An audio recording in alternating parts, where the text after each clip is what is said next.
abantu muri mu rukundo muze, abantu muri mu rukundo muze, abantu muri mu rukundo ntunyureho aho ngaho, abantu muri mu rukundo niko di.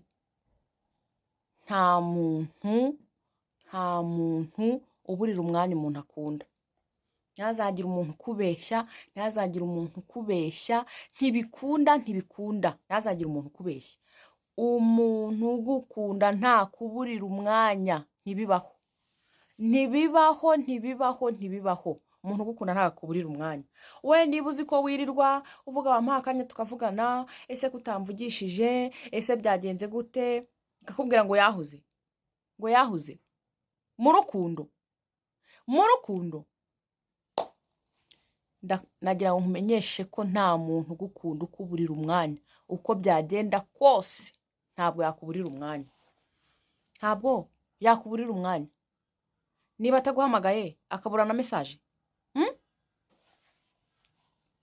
Nta muntu ugukunda ukuburira umwanya, icyo cyo kimenye. Niba uzi ko bakuburira umwanya, umva nshuti yanjye, aho utarara uhava kare, kandi ubwo ndababwiye.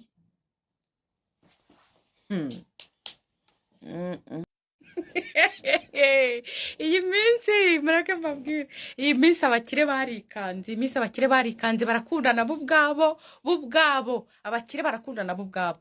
Niba uri mukene rero ugatangira kwigira nkaho ukunda umwana ukunda abakire, kakubayeho barakureba bakabona umeze nk'umujura, umeze nk'ikijyambasi gishaka kubiba.